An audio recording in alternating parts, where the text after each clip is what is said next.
네, 여러분 안녕하십니까. 이번 동영상에서는 교육부에서 앞으로 도입해서 그 진행을 하겠다라고 언론 보도자료에 나왔던 내용에 대해서 좀 다루려고 하는데요. 지금 현재 많은 그 중학생 또는 고등학생을 둔 학부모님들이 관심을 가지고 있는 게, 초등학생들도 해당이 되겠지만 특히 학부모님들이 지금 가장 어떻게 보면은 신경이 많이 가 있는 게 뭐냐면은 그 코딩 교육이죠.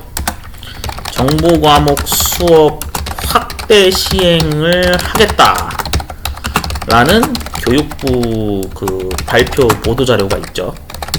네, 뉴스를 많이 챙겨보신 분들은 아마 아실 건데, 이 부분에 대해서 좀 제가 언급을 자세히 최대한 제가 알고 있는 선에서 설명을 드리도록 하겠습니다. 우선은 그 정보 과목 수업을 확대를 한다 했을 때 학교 교육의 어떤 그런 그 프레임이 아직 뭐 구체적으로 어떤 교과서를 사용을 하겠다라고 뭐 나온 건 없습니다만, 그냥 제가 개인적으로 확인한 거에 따르면, 저도 제보를 받은 겁니다. 교과서 관련해서 좀 지식을 알고 계신 분한테 제가 들은 얘기인데, 제가 내린 판단은 이래요. 이거 어디까지나 주관적인 제 생각이니까 참고해서 보시면 될 것 같습니다. 학부모님들께서 만약에 이제 고교학점제를 하게 돼서, 고교학점제라는 거는 이제 학생이 희망하는 과목을 선택해서 교육을 진행을 하는 거죠. 제가 알기로도 이렇게 지금 파악을 했어요. 고교학점제의 취지가. 그러면 그 중에서 특히나 제가 이제 좀 언급을 하고자 하는 건 정보 분야 과목인데, 얘를 해결하는 가장 확실한 방법은 뭐냐면요, IT 자격증을 준비하는 겁니다.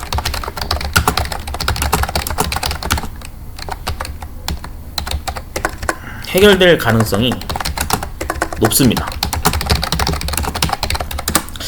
왜 제가 이런 얘기를 하는 거냐면, IT 자격증이 워낙에 종류가 많죠. 네, 뭐 다양합니다. 제가 학원에서 수업하고 있는 종목들만 나열을 좀 간단하게 해보면, 일단은 뭐 워드 프로세서,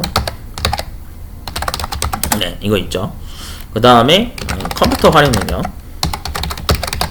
네, 이것도 있습니다. 뭐 2급도 있고 뭐 이건 나눠져 있는데 아무튼 2급. 그 다음에 ITQ 엑셀, 맞죠? 네, ITQ 종목이 되게 많죠. ITQ 한글도 있고, ITQ 인터넷도 있죠. 이거 정보 검색이죠. 그 다음에 뭐 ITQ 파워포인트도 있죠. 네, 다양합니다. 그 다음에 또 이제 있을 수 있는 게 기능사 계열에선 정보 처리 기능사가 있을 수 있겠죠. 네, 그 다음 정보 기기 운용 기능사가 있을 수도 있고요. 자, 네트워크 관리사 2급이 있을 수도 있고요. PC 정비사 2급 관련된 자격 종목도 있고요. 그 다음 영상정보관리사라고 하는 자격증도 제가 지금 현재 수업을 진행하고 있는 중에 있어요. 자, 그 다음에 정보처리 산업기사가 있겠죠. 그 다음 사무자동화 산업기사가 있겠죠. 네, 맞죠? 이렇게 있는 거죠. 자, 그래서 1개, 2개, 3개, 4개, 5, 6, 7, 8, 9, 10개 정도 이렇게 되고, 네. 그 외에도 뭐 굳이 더 언급을 하자면, 네, 이 정도가 딱 맞는 것 같습니다. 특히 여기서 좀 눈여겨보셔야 되는 게 뭐냐면요, 이 ITQ 자격증, 얘는 OA 관련된 자격증들, 여기 제가 지금 범위 잡은 부분 있죠. 이 부분에서 특히 여기서 정보 과목이 만약에 학교 교육부에서 도입을 하게 됐을 때, 필기하고 여기는 실기가 존재하죠. 네, 이건 둘 다 존재합니다. 여기는 이제 실기만 존재하는 거죠. 맞죠? 실기만 존재해요. 나머지는 다 필기 실기가 각각 있어요. 네, 전부 다 필기 실기가 존재합니다. 전부 다. 자, 근데 통상적으로 이제 여기는 이 정보처리 산업기사나 사무자동화 산업기사는, 이거는 이제 전문대 졸업 이상이라고 하는 조건이 붙죠. 네, 경력 조건을 따지면 뭐 세부 사항으로 더 따지는 게 있긴 합니다만 간단하게 보면 이렇게 돼 있으니까 뭐 얘는 제낀다 치더라도 초등학교, 중학교, 고등학교에 현재 학교에 재학 중인 학생분들이나 또는 자녀를 두신 학부모님들께서는 좀 알고 계셔야 되는 게 이 자격증 취득 활동을 좀 부지런히 하셔야 돼요. 왜 그러냐면 제가 언급한 이 자격증들의 공통점은 다 뭐냐면 여기서 말하는 교육부에서 도입해서 앞으로 수업을 확대해서 시간을 늘려서 하겠다라고 하는 이 정보 과목 수업에 대한 내용이 여기 이 자격증들에 그대로 해당되는 내용이라고 보시면 되겠습니다. 다른 거 없어요. 자격증을 공부하다 보면요 알아요. 여기 자격증에 등장하는 필기와 실기 내용들이 이 정보 과목에 해당되는 내용이랑 가장 밀접하다고 볼 수가 있거든요. 특히나 여기서 잘 눈여겨보셔야 되는 게 뭐냐면 이 정보 처리 기능사가 가장 가깝다라고 보시면 되겠습니다. 네. 왜냐하면 이 정보 처리 기능사와 이 학교에서 앞으로 도입하게 될 정보 과목에 해당되는 게 코딩 교육이라고 그랬죠. 네. 이거랑 일맥상통하거든요. 제가 지금 범위 잡은 이 코딩 교육 정보 과목 수업이 정보 처리 기능사하고 맥락이 같다라고 보시면 되겠습니다. 왜 그러냐면 정보 처리 기능사의 경우에는 이 부분을 좀 중점적으로 설명드릴게요. 자, 정보 처리 기능사의 경우에는 현재 필기하고 실기가 각각 나열이 되어 있는데 필기에서 이제 뭐가 등장하냐면 전자계산기라고 하는 게 등장합니다. 전자계산기 일반이라는 과목이 등장을 하고요. 컴퓨터 구조에 대해서 전반적으로 물어보는 문제가 기능사 등급에 맞는 걸로 나와요. 그 다음에 이제 여기서 등장하는 게 보통 이제 집합이라는 개념을 배우게 되고 불대수라고 하는 걸 배우게 되죠. 정확히 그냥 불대수로 통칭합니다. 자, 그 다음에 논리회로라고 하는 것을 배우게 되죠. 이런 것들을 공부하고요. 그 다음에 이제 또 등장하는 게 통신 분야에 대한 용어, 이런 개념, 프로토콜 관련된 거, 이런 것들이 등장을 하고요. 그 다음 운영체제에 관련된 내용이 여기에 또 등장을 합니다. 네, 뭐 윈도우즈, 뭐 유닉스, 리눅스 이런 거 등장하고요. 그 다음에 이제 여기에 이제 데이터베이스가 관련된 내용이 등장을 합니다. 네, 이렇게 등장을 하게 되죠. 그래서 전반적으로 보면은 이런 과목들이 포함되어 있는 게 이 정보처리 기능사거든요. 그래서 지금 필기에 대해서만 제가 언급을 한 겁니다. 그 다음에 이제 이게 고스란히 또 그대로 옮겨가는 게 논리외로 불대수 같은 경우에는 실기에서도 이제 몇 문제 알고리즘 파트 형식으로 등장을 하거든요. 그래서 이게 지금 필기 내용이고요. 그 다음 실기 부분을 보면은 실기에서 C 언어, 자바, 알고리즘 파트가 등장을 합니다. 네, 그 다음 이제 데이터베이스 관련된 내용이 또 나오고요. 그리고 운영체제 관련된 내용이 나오고요. 통신에 관련된 내용이 나옵니다. 그 다음에 소프트웨어 개발 관련된 용어가 이제 시험 문제로 주관식으로 등장을 하게 되죠. 네. 그래서 제가 좀 미리 좀 설명을 드리는 게 이게 왜 제가 이렇게 과목 나열을 지금 이렇게 쭉 설명드린 거냐면 교육부에서 도입해서 하겠다라고 하는 정보 과목의 이 도입 취지가 지금 한국산업인력공단에서 시행하고 있는 이 정보처리 기능사 종목과 일맥상통하다라는 거를 제가 좀 미리 설명을 드리려고 이 영상을 남기는 겁니다. 간단하게 한번 좀 볼게요. 지금 제가 여기 엑셀에다 이렇게 쭉 적었죠. 이 내용을. 제가 이거를 한번 그 사이트를 하나 제가 들어가 볼게요. 지금 홈페이지를 잠깐 들어가 보도록 하겠습니다. 시마스라고 하는 데가 있어요. 검색창에 입력을 해보면은 시마스라고 하는 사이트가 이제 원래 있거든요. 네, 이게 지금 여기다가 검색해서 안 뜨는 건가? 구글에다 검색해 볼게요. 이렇게 검색할까요? 네, 여기 뜨네요. 시마스라고. 자, 시마스에 여기에 지금 그 정보 과목 관련된 교재가 제가 알기로는 이게 올라와 있는 걸로 알고 있는데 교과서를 한번 봐볼게요. 자, 고등학교 일반 교과서를 보도록 하겠습니다. 자, 그래서 여기에 정보 과목이 있어요. 네. 여러 가지 과목이 나눠져 있죠. 뭐 인공지능도 있고 막 되게 많은데, 중요한 건 정보라고만 적혀 있는 이 교재를 한번 제가 클릭을 해볼게요. 자, 이게 이제 학교에서 하게 되는 교육 과정이라고 볼 수가 있는 거죠. 네. 그래서 보면은 여기 목차가 나와 있는 걸 잠깐 좀 읽어보면, 자, 목차에 여기 정보사회 나와 있죠. 그 다음 정보보안 관련돼서 나와 있습니다. 이 정보보안이라고 하는 것은 실제로 자격증에도 이게 나옵니다. 정보보안 기사라고 하는 자격증도 나중에 아마 자녀분들이 이제 성장을 해서 학력이 뭐 이제 나중에 대학교나 이런 거 이제 대졸자가 되게 되면은 아마 정보보안 산업기사, 정보보안 기사 이런 거 준비하게 되는데 그 부분에서 또 다루게 되고요.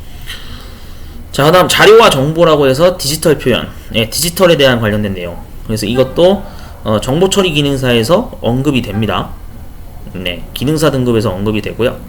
그 다음에 자료와 정보의 분석이라고 해서 자료를 처리하는 방법, 컴퓨팅 기술, 네, 이런 거 관련된 거 언급이 되고요. 자, 그 다음에 이제 문제 해결과 프로그래밍. 네, 여기 프로그래밍이라고 언급이 됐죠. 이게 알고리즘이랑 같은 말이라고 보시면 됩니다. 이런 파트가 있다라고 보시면 돼요.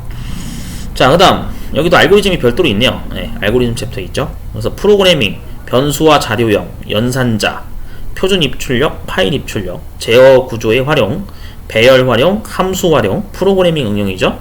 이게 C 언어 자바 파트에 해당되는 알고리즘과 동일한 내용이다라고 생각하시면 될 것 같고요. 자, 컴퓨터 시스템 운영체제 역할이라고 여기 나와 있죠. 아까 정보처리 기능사에서 제가 언급을 했었죠. 네트워크 환경 설정이라고 해서 나오는 게 있습니다. 네, 이 부분은 통신 관련된 용어에 어떤 관련된 지식을 학습할 수 있는 파트라고 보시면 되겠죠. 네, 그렇게 해서 지금 현재 이 정보 과목에 언급되어 있는 이 목차 자체가 목차만으로만 딱 봐도 알 수 있는 게 정보 과목에 관련해서 가장 효과적으로 여러분들이 내용 접근을 하면서도 내가 스펙을 쌓는데 자격증까지 취득이 가능한 가장 효과적인 방법, 네, 그거는 바로 정보처리 기능사를 준비하시는 겁니다. 이걸 준비하시게 되면 아마 학교 정보 과목 수업은 크게 어렵지 않게 되지 않을까, 저는 약간 그런 생각을 좀 하거든요. 네, 물론 뭐 아직 뭐 저기 초안도 나오지 않은 상태인 걸로 알고 있는데, 만약에 그 정보 과목 수업에 대해서 이쪽 분야에 대해서 좀 더 관심 있게 자격증까지 나는 좀 준비를 해볼 생각이 있습니다라고 생각을 하신다면, 네, 이 부분은 반드시 선행돼야 되는 부분이라고 저는 좀 강조를 드리고 싶고요. 그래서 정보처리 기능사는 얘는 앞으로 시간이 흐르면 흐를수록 더 많이 응시를 하는 인원이 늘어나지 않을까, 약간 그런 생각이 듭니다. 저의 개인적인 생각입니다. 네. 저의 내용에 대해서 뭐 동의하시는 분들도 있고 동의 안 하시는 분들도 있을 수 있는데, 동의하시는 분들이 더 많을 거란 생각이 들어요. 그래서 학교 교육 과정에 좀 관심이 있으신 학부모님들이 분명 있을 거란 생각이 들어요. 그래서 제가 유튜브에 이거 영상을 남기는 이유는 이 정보 과목 수업에 대해서 유독 이제 좀 걱정이 많으신 분들이 있어요. 사실 이 알고리즘 파트, 이 코딩 부분에 대해서만 좀 언급이 되는 것보다는, 아까도 제가 그 언급을 했었는데, 특히나 파워포인트 있죠. 네, 파워포인트를 또 이제 이게 과제 때문에 학교 숙제 제출 때문에 이걸 또 파워포인트를 되게 언급을 많이 하시는 것 같더라고요. 제가 학부모님 상담을 좀 몇 건 최근에도 받은 적이 있는데 이 부분도 좀 언급이 많아요. 그래서 이거 파워포인트를 다루는 스킬을 정말로 늘리고 싶다 하신다면 가장 효과적인 방법은 뭐 역시 이번에도 자격증 얘기인데 ITQ 파워포인트를 준비하시는 게 효과적이라고 저는 생각을 하거든요. 네, 기초 자격증입니다. 근데 이거 정말로 초등학생들 정말 시험 많이 치거든요. 초등학교 때부터 이거 시험 뭉시하는 친구들 제가 많이 봤어요. 시험장 몇 번 갔었는데 정말 많습니다. 초등학생들도 많이 봐요. 한글이건 파워포인트, 특히 파워포인트 정말 많이 보거든요. 그래서 이게 여러분들 정보 과목에 대한 분야에 대해서 지금 현재 언론 보도가 최근에 난 거에 따르면 22년도에 분명 이렇게 하겠다라고 발표를 했었죠. 물론 제가 지금 보여드린 이 교재가 정말로 쓰일지 어떨지는 저는 모르겠어요. 뭐 제가 학교 담당자도 아닐 뿐더러 그냥 저는 어느 분한테 그냥 주워 들은 내용으로 제가 얘기를 그냥 저도 하는 건데 목차만 보고 그냥 제가 말씀드리는 건데 목차를 토대로 보고 이게 만약에 교재로 쓰인다라고 했을 때 향후 분명히 이 부분은 이 정보 처리 기능사하고 상당수 겹치는 부분이 많다라는 게 저의 의견입니다. 그래서 만약에 정말로 선행학습을 하시겠다라고 만약에 예습을 좀 해야겠다라고 생각이 드시는 분들이 있다라고 하면은 학부모님이건 학생분들이건 이 기능사 준비를 꼭 해보셨으면 좋겠어요. 기능사 이게 만약에 좀 버겁다 싶으시면은 아까 제가 얘기했던 그 여러가지 자격증 있죠. 영상 앞에서 얘기했던 그런 여러가지 그 IT 관련된 자격증을 좀 다양하게 준비를 시도해보는 방법이 어떻게 보면은 효과적인 선행학습이 아닐까 저는 그런 생각이 들거든요. 선행학습도 하고 또 자격증 스펙도 갖추고 두 가지를 같이 이득을 볼 수 있는 일거양득이 되지 않을까 그런 생각이 들어서 오늘 이 동영상을 좀 남깁니다. 그래서 혹시나 자격증 이 정보 분야 자격증에 대해서 좀 관심이 있으신 분들은 언제든지 문의를 주시면 됩니다. 네, 문의는 뭐 제가 유튜브에도 연락처를 보통 남기기도 하는데 채널에 여기로 연락 주시면 되겠고요. 카카오톡은 네, 아이디가 이렇게 됩니다. 그래서 자세히 문의 주시면 될 것 같아요. 네, 지금까지 한번 향후 앞으로 시행되게 될 정보 분야 과목에 대한 어떤 그런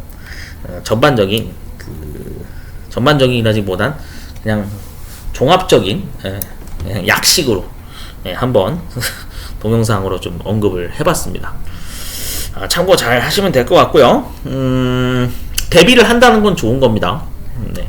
미래의 변화가 찾아오는 거에 대해서 뭔가 정보 수집을 하고 적극적인 어떤 그런 정보 수집 활동을 한다는 거는 굉장히 중요한 행동이 되거든요. 그게 다 나한테 영양가가 되는 내용이기 때문에 여러분들이 좀 여러 가지로 다방면으로 알아보시고 저보다 또 전문가분들이 굉장히 많거든요. 네. 그래서 저는 그냥 자격증 초점으로만 제가 지금 설명을 드린 거고 실질적인 내용에 대해서 더 자세한 상담을 주변에 많은 자격증을 또 지니신 분들이나 이쪽 계통으로 일하시는 분들한테 많이 조언을 들으시면 좋을 것 같습니다.